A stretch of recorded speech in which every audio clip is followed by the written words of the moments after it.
Esto nació en mi casa, literalmente, en el 2009. En el 2009 fueron las primeras en Chosmalal y es un gusto estar acá. Vamos a hacerlo rápido porque tenemos poquito tiempo. Hay cosas conocidas que sabemos y son cosas que sabemos que sabemos. Hay cosas conocidas que desconocemos y son cosas que no sabemos que sabemos. Pero hay cosas desconocidas que desconocemos. Cosas que ni siquiera sabemos que sabemos. De esto vamos a hablar hoy. ¿Qué ven en esta foto? Es una imagen ambigua, una imagen difícil, ¿no? Una mujer agachada con un sombrero. Está perfecto. Todos vemos cosas, pero nadie puede categorizarlo bien qué es. Déjenme pasar esto. Me voy a venir un cachito más para acá. A ver si pasa o no pasa esto. No, está bien. Esto que les pasa a ustedes se llama ceguera experiencial o ceguera a la experiencia. No tenemos las categorías mentales para entender qué era esa imagen. Y como ella, usamos otras categorías para entenderla. Las que teníamos. Vimos lo que nuestro cerebro nos dejó ver, la categoría que nos dejó ver. Algunos vieron un muñequito, otros vieron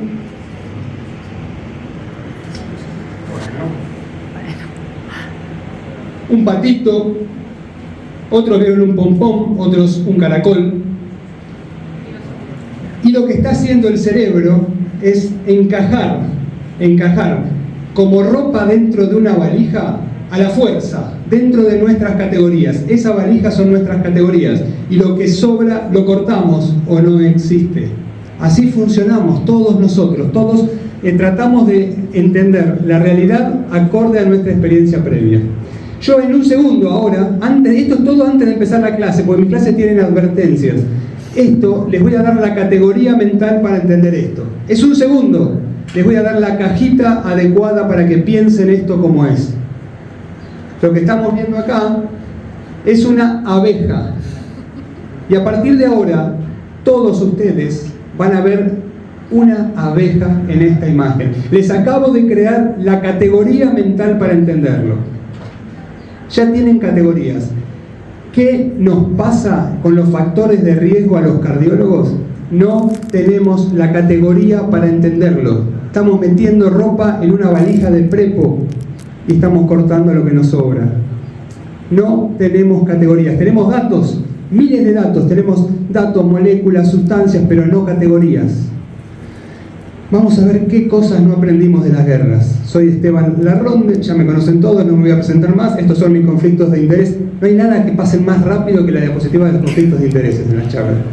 Las pasan rapidísimo. Yo no tengo ninguno para declarar, pero bueno, es un detalle que siempre me llama la atención de todas las charlas.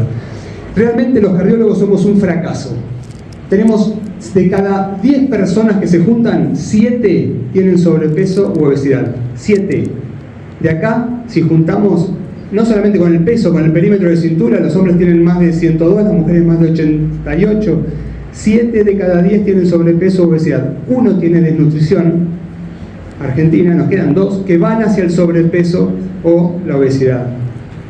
La verdad que es terrible eso. Pero atrás de eso viene hipertensión, en el 50%, dislipemia, más del 30%, y diabetes tipo 2, 13 a 15%. Una animalada. La verdad que si esto no es un fracaso, no sé cómo podemos ver lo que estamos haciendo a diario. Este es un reciente estudio de Mozaffarian, que en Estados Unidos no están mejor que nosotros. Definió salud cardiometabólica con una serie de cosas. Solamente el 6.8 de la población del estudio, que era una población representativa de Estados Unidos, solamente el 6.8 tenía salud cardiometabólica óptima. 6.8 de la gente. Terrible, ¿no? ¿Y por qué nos pasa esto? Porque estamos llenos de datos. Vamos a ver en las charlas que se presentan curvas, datos, P significativa, pero no tenemos categorías para entender lo que nos pasa. Y como no entendemos, metemos todos esos datos en las categorías que tenemos. Vemos pompones, vemos caracoles y vemos muñequitos donde no los hay. Y peor, se nos ocurren soluciones para esas categorías totalmente sencillas, lógicas y equivocadas. ¿Qué es lo que estamos haciendo ahora? ¿Cómo tratamos nuestros pacientes? Y para mejor de todo, somos muy buenos explicando por qué fracasamos, no por la adherencia, porque no cumplen las guías. No, la verdad no es eso. Lo podemos ver o no, pero no es eso. La primera cosa que les quiero contar de las guerras es la falacia de McNamara. Robert McNamara, del 61 al 68, era secretario de Defensa de los Estados Unidos. Y él se basó en esta frase de Kelvin, que decía que lo que no se mide no se puede mejorar. Y él quería ganar la guerra de Vietnam. Y para ganarla usó una métrica. Si yo mato más enemigos y avanzo en el terreno para contabilizar las bajas, gané la guerra. Listo, con esas dos métricas, si cumplo estas dos cosas, gané la guerra. Y la verdad que no ganó la guerra. Causó más bajas, pero no ganó la guerra. Esto se lo conoce como falacia de McNamara. Medimos lo que podemos medir, lo que es fácilmente medible. A esa métrica que hicimos le damos un valor importante, y a lo que no podemos medir decimos, y tan importante no es. El próximo paso es decirle, la verdad que no es nada importante, y lo que sigue es decir, no existe. Lo que yo no mido no existe. Como no puedo medir lo importante, le voy a dar importancia a lo que puedo medir. Y así funcionamos nosotros hoy. Y vamos a ver ejemplos. En aterosclerosis, ¿qué nos dijeron que era? LDL alto. LDL es la causa. Con estudios observacionales, estudios que la verdad que los observacionales no dicen eso, es una curva nu, pero lo discutimos en otro lado. Los estudios de randomización mendeliana, que no habla de exposición prolongada, habla de flexibilidad o inflexibilidad genética, la capacidad de una persona de responder a un medio genéticamente, es para otro tema. Los estudios de randomización mendeliana, que sí, que bajándola tuvimos beneficios, pocos, muchos menos de lo que esperábamos, pero los tuvimos, y estudios de cherry picking de animales, que es para toda una charla, que es un tema apasionante. Pero lo que nos dijeron es que LDL es la principal causa. Y nos muestran hermosos gráficos, medicina basada en la presentación. Lo que no le cierra, por ejemplo, lo dicen, y eso es variabilidad genética. Los genes explican muchas cosas. Tampoco explican esto, que es el riesgo residual. Con drogas bajamos el LDL a 20, 30 y tenemos un riesgo residual altísimo, y las curvas siguen discurriendo paralelas. La gente se sigue muriendo igual, un poquito menos, pero estamos teniendo problemas. Tampoco explican por qué los ultramaratonistas o los runners tienen más aterosclerosis y menos eventos. No lo sabemos. ¿Por qué? Un ultramaratonista tiene más aterosclerosis, score de calcio de más de 300 y menos eventos. Nuestra categoría para entender aterosclerosis no lo explica. Tampoco explica por qué la mamaria interna nos enferma, o los puentes musculares, o por qué no hay depósitos de aterosclerosis dentro del ventrículo izquierdo, que tiene endotelio y tiene presión alta. ¿Por qué? No lo sabemos. Tampoco explica paradojas, como la artritis reumatoidea, menos LDL y más aterosclerosis, porque apela a la falacia de McNamara. Nos hicieron creer que endotelio es eso, y endotelio es esto. Existe todo esto que es el glicocáliz, que está olvidado en la literatura. Muy poquitos hablan, hay gente por suerte que habla de esto y lo estudia, pero como no lo podemos medir, por lo menos hasta hace poquito, no se hablaba. Y miren lo que es, esas son las células endoteliales, es una capa importantísima, que no solo es una barrera funcional, sino es eléctrica, que es el otro tema. Tanto es así que por el glicocáliz se reformuló el principio de Starling, se cambió el principio de Starling, no es más el principio de Starling ahora, porque no había tenido en cuenta algo que no pudieron medir. Y estas son todas las revisiones nuevas que salen sobre aterosclerosis. Si yo no le veo unos pelitos acá, las tiro, no las leo. Las leo, pero bueno. No me sirven, están faltando y la mayoría no habla de eso. No existe, lo que no puedo medir no existe. Como tampoco medimos las cargas eléctricas.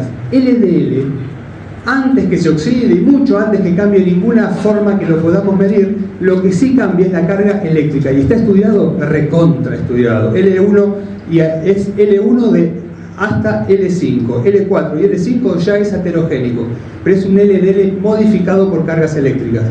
Como no las medimos a diario, no existe y no se habla en las revisiones de aterosclerosis. Pero este es el LDL modificado que interactúa con el glicocálix ausente, y ahí está el problema. Y nos olvidamos lo principal: todo tiene que ver con los radicales libres. Toda nuestra fisiología está en base a esto.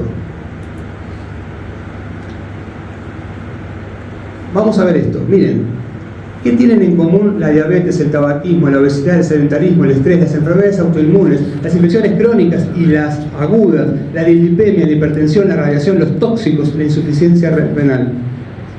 ¿Qué tienen en común? Que todas dan aterosclerosis, todas nos tapan las arterias. ¿Y por qué? ¿Qué tienen en común? Nosotros pensamos que la causa es el LDL, no. Todas aumentan radicales libres, todas destruyen glicocálix y todas cambian la carga eléctrica del LDL. Esto está previo, esto pasa antes a lo que nosotros creemos que es la causa. Pero bueno, no vamos a hablar de esto hoy. Vamos con la segunda historia que les quiero contar. Segunda Guerra Mundial. La aviación de Inglaterra estaba siendo destrozada por la artillería alemana, destrozada. Los poquitos aviones que volvían a la base tenían estos impactos de bala, y los ingleses, como eran muy ordenaditos, tenían el plano de los impactos de bala de los aviones. ¿Qué reforzamos en estos aviones?, dijeron. ¿Qué vamos a reforzar? Y si reforzamos todo, se transforman en muy pesados, no los podemos reforzar. Acá tenemos que, lógicamente, reforzar las alas y el fuselaje. Y vino este señor, Abraham Wald, que era un matemático de Estados Unidos, que estaba ahí, y dijo: muchachos, lo que hay que reforzar acá son los motores y la cabina, que son los que no llegaron a la base. Los aviones que cayeron, estos no llegaron, los otros como pudieron llegaron. Y a esto se lo conoce como sesgo del superviviente. Llegan, estropeados, pero llegan. ¿Y qué tiene que ver esto? Esto es lo que estamos no viendo en los factores de riesgo: obesidad, resistencia a la insulina, diabetes tipo 2, dislipemia metabólica e hipertensión arterial esencial. Lo que estamos viendo, con todas las cosas malas que tiene, son sesgo del superviviente. Pacientes que superaron algo y pudieron llegar. ¿Qué decimos que es la obesidad? Vamos a hacerlo rápido. Le recalcamos que es una enfermedad, sobre todo después del semaglutide. Decimos que afecta a 7 de cada 10, que esta cifra está en aumento, que se define por una relación entre la talla, la altura, el peso, la grasa. Está causada por comer más calorías que las que gastamos y se relaciona con diabetes tipo 2, aterosclerosis, cáncer, síndrome metabólico, hipertensión, eventos cardiovasculares y mortalidad. Todos estamos de acuerdo con esto y así lo manifestamos en la carta que las principales sociedades de Argentina recalcamos con negrita que es una enfermedad. Y está causada por comer más calorías que las que gastamos. Nada más alejado de la verdad que esto, pero eso es para discutir en otra charla. No importa esto. Vamos con resistencia a la insulina y diabetes tipo 2. Es otra enfermedad, afecta al 13 a 15%. Esta cifra está en aumento, se define por glucemia elevada. Hace 2 días salió esto con la hiperglucemia en el medio, otro de los grandes errores médicos, pero bueno, tampoco es para esta charla. Y está causada por, y no sabemos, nos pasa, qué sé yo, vemos muchas cosas elevadas, muchas cosas, y también se relaciona con obesidad, aterosclerosis, cáncer, síndrome metabólico, hipertensión, eventos cardiovasculares y mortalidad. Y es la dislipemia, otra enfermedad, que es una alteración o respuesta del metabolismo de los lípidos que determina aumento de las lipoproteínas sanguíneas. 3 de cada 10 habitantes lo tienen. ¿Por qué viene? Y qué sé yo, pasa, etiología múltiple, muchas cosas. También se relaciona con obesidad, hipertensión, síndrome metabólico, aterosclerosis, eventos, etc. Pero sí sabemos que la causa, y así lo resaltan, todos los demás son factores exacerbantes. La causa es el LDL. Tanto es así que los lipidólogos en el mundo dicen que el LDL es un agente tóxico, es una toxina, que hay que erradicarla y lo más precozmente posible en la vida de un ser humano. Esto es un lipidólogo argentino. El mismo discurso, cuando los imanes con 100 de LDL tienen score de calcio 0 después de una vida. Pero bueno, son muchas cosas que son para otras cosas. La hipertensión arterial, otra enfermedad. la mitad de los argentinos, 40-50% depende de las series. Esta cifra está en aumento. Se define por la edad elevada y está causada por, no sabemos, muchas cosas. Nos pasan cosas. Se relaciona con obesidad, aterosclerosis, cáncer, síndrome metabólico, eventos cardiovasculares y mortalidad. Entonces, por un lado tenemos enfermedades diferentes, especialistas diferentes, sociedades científicas diferentes, congresos y encuentros médicos diferentes, guías diferentes de actuación médica y tratamientos diferentes para todas estas cosas. Qué mala suerte que tienen nuestros pacientes que tienen todo esto junto, por Dios, por Dios. Terrible. ¿Y qué es la salud? Porque nos tenemos que pensar qué es la salud. Según la OMS, es un estado de completo bienestar físico. Algunos dicen que no es un estado de completo, pero básicamente es una definición equivocada de salud. Salud es la capacidad de responder en forma dinámica a los cambios en la demanda del medio. Vamos a ver esto un poquito más en profundidad, muy poquitito, integrando el cerebro con el cuerpo. Tenemos un jefe, que el que comanda todas las respuestas es el cerebro. Y si puedo, lo voy a anticipar para prevenir un daño. Es una respuesta anticipatoria. Este señor, Claude Bernard, en 1860 dijo que salud es mantener el medio interno estable. Este otro señor, en 1920, lo llamó homeostasis. Para 1860, Charles Darwin decía, no, salud no es estar estable. Salud es tener la capacidad de cambiar para sobrellevar un medio. Si no cambio y me mantengo estable, me muero.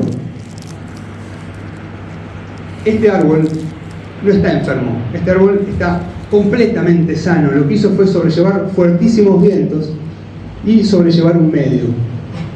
Esto es lo que decía Darwin. Más adelante, en 1987, este señor Peter Sterling lo que dijo es: no solamente salud es cambiar, sino que está comandada por un cerebro y si puede va a predecir ese cambio. Entonces, Esteban, ¿vos qué me estás diciendo? Que la obesidad, a pesar de que trae problemas neurológicos, problemas respiratorios, problemas gastrointestinales, problemas cardiovasculares, hormonales, osteoarticulares, obstétricos, todo eso, siempre hubiera sido peor no tenerla. Estamos viendo un sesgo del superviviente. Estos chicos sufren el síndrome de Berardinelli-Say. Es una alteración congénita donde no tenemos adipocitos, no tenemos la capacidad de engordar. ¿Y a qué edad mueren? Entre los 11 y los 40 años como máximo. Si no tenemos la capacidad de engordar, somos como los aviones que mueren en combate. Por suerte tenemos la capacidad de engordar. Y esto es lo disruptivo acá, esto es donde todos me odian acá.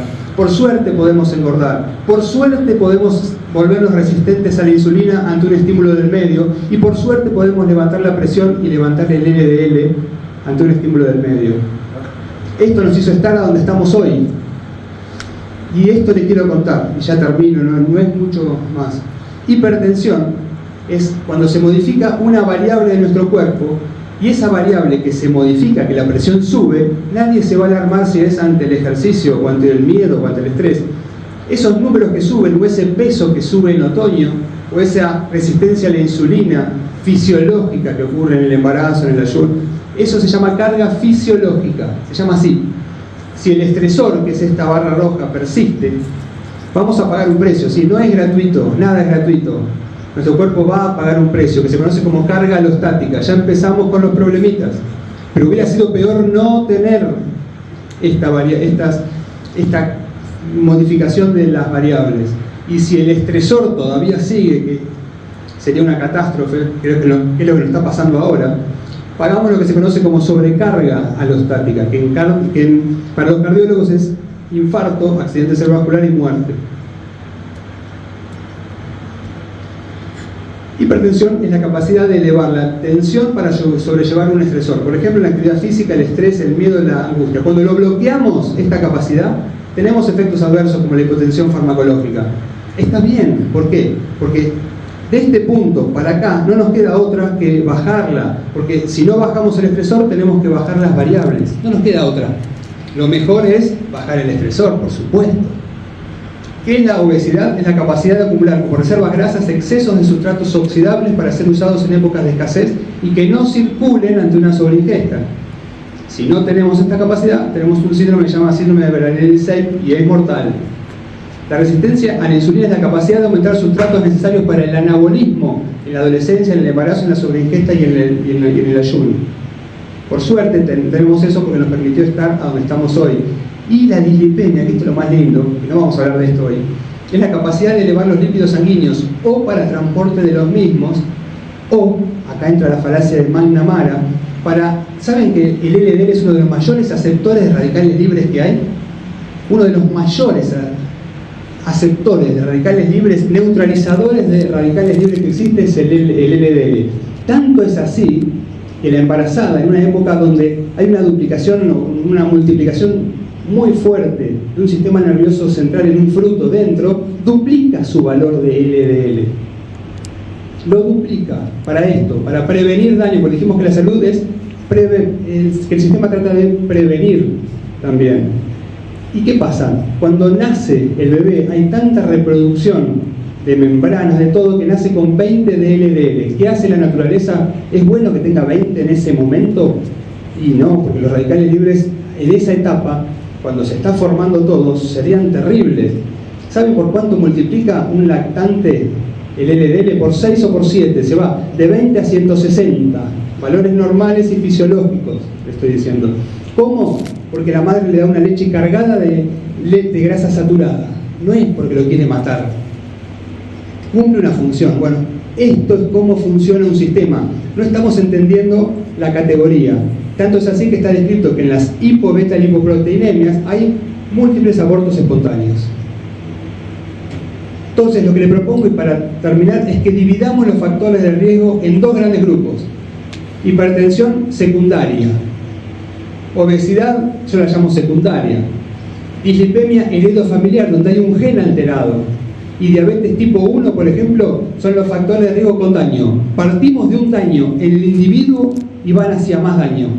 En cambio, la hipertensión esencial, la obesidad esencial, la dislipemia metabólica o la diabetes tipo 2, resistencia a insulina más que diabetes tipo 2, que ya estaríamos en una etapa tardía, no parte de un daño. Al contrario, están para prevenir el daño. Son respuestas para prevenir el daño. Y sí, si sigue el estresor, van hacia el daño, sin ninguna duda. Entonces, para este grupo, y tiene alguna implicancia esto que yo les digo, fundamental, nos crea la categoría de dónde está el problema. En este grupo, con daño, como la diabetes tipo 1, cuando más avance la ciencia y la tecnología, mejor es. Si inventan un páncreas biónico, bienvenido sea. En la obesidad por déficit de leptina, si le codificamos leptina genéticamente y le damos leptina, es fantástico. En la heredofamiliar ya están haciendo drogas que modifican los genes y se mantiene en forma sostenidamente baja el LDL. Eso es fantástico. Yo me asombro cada vez que veo eso. En la hipertensión secundaria vamos a angioplastear alguna arteria renal fibrodisplástica, vamos a angioplastear una coartación de aorta. Maravilloso. Tenemos que actuar sobre el individuo. Lo que está enfermo ahí es el individuo, el daño está ahí. En cambio, en los factores de riesgo, yo lo llamaba adaptativos, y Peter Sterling, el que inventó el concepto me dijo, no, si son adaptativos, ya se adaptó, son predictivos o contextuales. Me dice, bueno, bárbaro, vamos a llamarlos así. Como la obesidad del 98% de nuestros pacientes, la resistencia a la insulina, la hipertensión esencial y la dislipemia metabólica, el problema no está en el paciente. El problema está en el estresor, en el medio. Tenemos que ir a tratar el medio. No podemos enfocarnos en el paciente. No digo no tratarlo, no darle, pero si no le sacamos el estresor, estamos condenados a fracasar, que es lo que nos está pasando ahora. Tenemos que centrar en el medio. Podemos jugar tironeando variables con fármacos, como estamos haciendo ahora. Está bueno, no digo no hacerlo, pero modifiquemos. Es como dar planes sociales y seguir generando pobreza. Es absurdo. Nos transformamos en los nuevos planeros. Estamos generando pobres por un lado y dando planes sociales por otro. Tironeamos variables y seguimos generando enfermedad. No está bien. No está bien. Nuestro modelo no explica que somos organismos conectados a un medio, que reaccionamos a ese medio y que intentamos sobrevivir modificando variables. Y es cierto, pagamos un precio por esas variables, pero si no, hubiéramos muerto antes. Lo que parece un error, donde estamos viendo que hay un error, no es un error. Es más, Es un intento del sistema de disminuir el error, lo que se conoce como sesgo del superviviente. Y está estudiado, recontra estudiado. 2 estudios nuevos que salieron ahora. ¿Quiénes piensan que se mueren más? ¿Los obesos metabólicamente sanos o los flacos metabólicamente no sanos? Los flacos metabólicamente no sanos no están teniendo la capacidad de engordar, no pueden engordar. El obeso, por suerte, muchas veces puede pasar a grasa muchas cosas que no circulen y bueno, y se está defendiendo de lo que puede.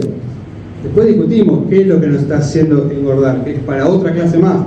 Pero realmente este obeso flaco, por decirlo de alguna forma, tiene un riesgo altísimo, altísimo. El ejemplo que yo pongo es, yo tengo un dedo en butonier, un índice trabado, me está señalando algo. Ahí tengo que ir sobre el dedo que está afectado. Pero nosotros en nuestro 99% de nuestros pacientes vemos un índice que está señalando algo y nos quedamos mirando el dedo. Nos estamos quedando mirando el dedo y no estamos viendo el problema. Y esto es la propuesta que yo les tengo para reclasificar factores de riesgo. Y nada más, no los molesto más.